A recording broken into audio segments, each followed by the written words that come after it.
Assalamualaikum warahmatullahi wabarakatuh. Terima kasih. Selamat pagi, selamat siang, selamat sore, selamat malam. Welcome to Budian Channel. Bertemu kembali kita pada pelajaran PKWU di kelas 12. Ini pertemuan kita yang keempat. Materi kita kali ini adalah memahami sumber daya, administrasi, dan pemasaran untuk perencanaan usaha kerajinan. Kita masuk pada bahasan kita yang pertama, yaitu sumber daya. Jadi sumber daya yang dibutuhkan dalam mewujudkan rancangan kegiatan wirausaha harus didukung dengan ketersediaan sumber daya manusia, material, peralatan, cara kerja, pasar, dan pendanaan. Jadi sumber daya yang dikelola dalam sebuah wirausaha dikenal dengan istilah 6M, yakni man atau manusia, money atau uang, material atau bahan, mesin atau peralatan, metode atau cara kerja, dan market atau pasar. Untuk memastikan peluang produk kerajinan menjadi produk dengan harga yang tinggi dapat dilakukan dengan riset pasar. Jadi riset pasar itu dilakukan terhadap minat dan selera pembeli. Selanjutnya, hasil dari riset pasar itu akan mendasari proses perancangan produk kerajinan yang inovatif. Jadi rancangan produk itu dapat terwujud ke dalam kegiatan kewirausahaan dengan didukung ketersediaan sumber daya. Di antaranya yang pertama adalah man atau manusia. Dalam kewirausahaan, produk kerajinan dan kebutuhan pasar lokal ini dapat terjadi atau dapat berhasil apabila mampu mengelola sumber daya manusia yang terlibat dalam proses kegiatan usaha. Selanjutnya, money atau uang. Jadi dapat dipahami sebagai dana yang menjadi modal usaha. Jadi perputaran uang melalui pengeluaran dan pemasukan yang dikelola dengan baik tentunya akan dapat mengembangkan proses usaha atau dapat mengembangkan usaha menjadi lebih besar.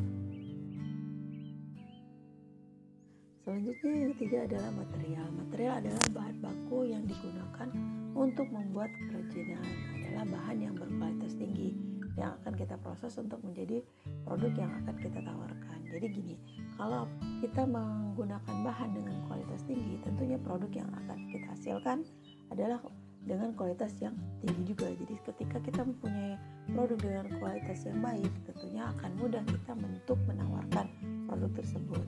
Selanjutnya adalah mesin. Jadi mesin adalah faktor yang menentukan efektivitas dan maksimalitas suatu usaha dalam hal produksi. Yang kelima adalah metode atau cara.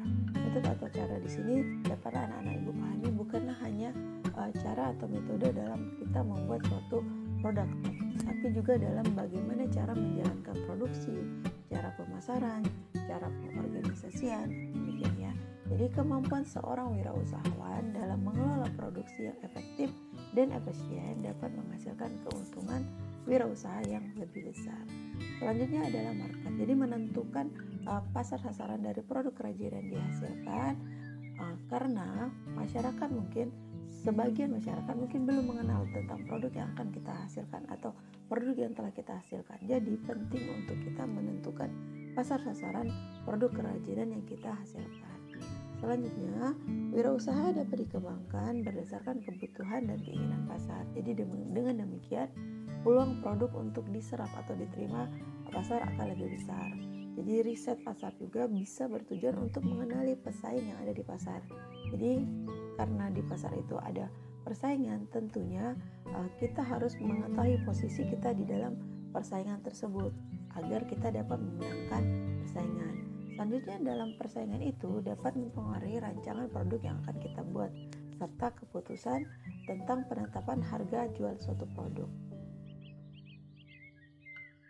Bahasan kita selanjutnya adalah administrasi. Jadi untuk menunjang kelancaran kegiatan, sebaiknya seorang wirausaha mempunyai catatan yang rapi mengenai kegiatan dan kejadian yang terjadi setiap harinya. Di administrasi itu segala sesuatu yang berkaitan dengan catatan. Jadi catatan tersebut tadi dibuat secara kronologis dan kemudian didokumentasikan. Catatan yang harus dibuat diantaranya adalah menyelenggarakan pembukuan, membuat daftar gaji karyawan, mencatat penyelenggaraan produksi, melakukan surat menyurat ke dalam dan keluar perusahaan, mencatat pesanan-pesanan, melakukan pengarsipan dokumen, dan menyusun rencana anggaran perusahaan. Bahasan kita selanjutnya adalah pemasaran. Jadi pemasaran adalah sebuah strategi bisnis yang mengacu pada aktivitas yang dilakukan perusahaan untuk mempromosikan penjualan suatu produk. Di antaranya adalah mencakup periklanan, penjualan, dan pengiriman produk kepada konsumen atau bisnis lainnya. Untuk bisa meningkatkan usaha dibutuhkan berbagai macam promosi produk usahanya. Jadi secara umum dapat dipahami pemasaran adalah sebuah upaya memasarkan produk atau jasa menggunakan berbagai macam metode dengan tujuan untuk meningkatkan hasil penjualan. Faktor-faktor yang mempengaruhi perbedaan strategi pemasaran diantaranya adalah faktor mikro dan faktor makro.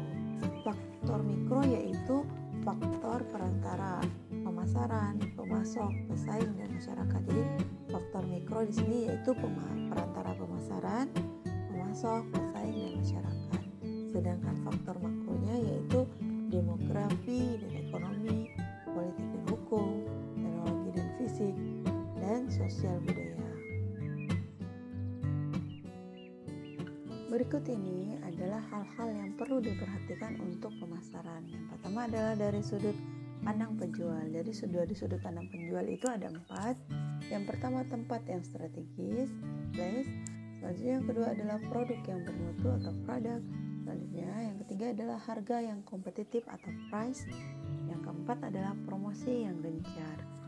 Mengenai tempat yang strategis di sini dapatlah dipahami sebagai tempat yang berdekatan dengan masyarakat. Maksudnya lokasi yang kita pilih untuk menjualkan suatu produk itu yang kira-kira masyarakatnya itu ramai tentunya, dan tempat itu mudah diakses. Misalnya memiliki fasilitas jalan yang baik ataupun tidak jauh dari perumahan penduduk seperti itu. Jadi kepadatan penduduk juga mempengaruhi tentang untuk lokasi yang kita pilih. Tentunya banyak usaha yang mendukung di lokasi tersebut. Yang paling penting adalah menyesuaikan dana yang kita miliki untuk mendapatkan lokasi yang strategis atau tempat yang strategis tadi. Jadi tempat yang strategis itu dapatlah anak-anak ibu pahami tidak hanya harus dalam sebuah ruko atau dalam sebuah bangunan. Jadi tempat yang strategis ini dapat dimulai dengan misalnya dengan memasarkan produk yang kita miliki di tempat-tempat keramaian, misalnya acara pameran. Jadi kan itu tidak memerlukan biaya yang besar.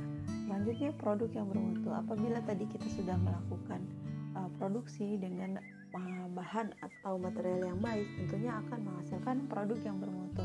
Produk yang bermutu di sini adalah produk yang tentu dengan kualitas yang baik, dari bahannya, dari bentuknya tentulah harus baik. Selanjutnya harga yang kompetitif. Ya, harga itu sangat penting. Jadi tidaklah baik apabila anak-anak ibu menetapkan harga itu menjual produk dengan harga yang terlalu tinggi ataupun yang terlalu rendah. Apabila terlalu tinggi, kemungkinan konsumen akan membelinya itu kecil. Kalau terlalu rendah juga, kemungkinan kita tidak mendapatkan keuntungan yang sesuai kita harapkan. Jadi harga itu yang kompetitif, yang kira-kira dapat bersaing dan diterima oleh konsumen. Selanjutnya promosi yang gencar. Seperti anak-anak ibu ketahui, sekarang itu sosial media sangat mudah untuk dilakukan promosi. Jadi menggunakan sosial media, promosi yang murah dan mudah. Selanjutnya dari segi sudut pandang konsumen. Jadi yang diperhatikan dalam pemasaran dari sudut pandang konsumen ada 4 juga. Yang pertama, kebutuhan dan keinginan konsumen. Jadi konsumen itu tentulah akan membeli produk yang mereka butuhkan dan mereka inginkan. Selanjutnya biaya konsumen, cost to the consumer. Jadi kesanggupan konsumen, misalnya kesanggupan keuangan juga mempengaruhi konsumen itu untuk membeli produk yang kita tawarkan.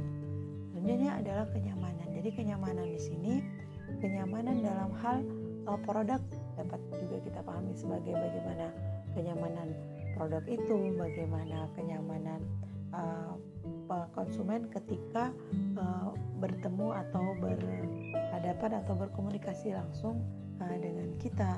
Yang selanjutnya adalah yang keempat adalah komunikasi. Komunikasi di sini berkaitan dengan promosi. Bagaimana kita mengkomunikasikan produk yang kita buat. Misalnya bagaimana kita memperkenalkan produk, bagaimana kita menjelaskan fungsi produk yang kita buat, demikian. Pemasaran produk kerajinan harus lebih ekstra dikarenakan tidak semua konsumen membutuhkan ataupun menginginkan produk kerajinan. Oleh karena itu, pemasaran produk dapat ditinjau sebagai berikut. Yang pertama, daya serap pasar dan prospeknya.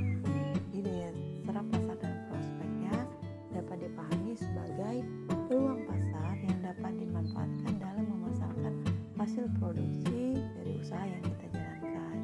Selanjutnya, yang kedua adalah kondisi pemasaran dan prospeknya. Jadi kondisi pemasaran di sini berkaitan dengan strategi pemasaran yang akan kita lakukan. Jadi strategi pemasaran ini diantaranya adalah misalnya dengan iklan, dengan internet, dengan membangun MLM, branding, dengan tujuan untuk meningkatkan penjualan dan mengenalkan produk kepada konsumen. Demikianlah pembahasan materi kita kali ini. Mohon maaf apabila dalam penyampaian masih terdapat banyak kekurangan. Semoga bermanfaat. Terima kasih. Assalamualaikum warahmatullahi wabarakatuh. Selamat pagi, selamat siang, selamat sore, selamat malam.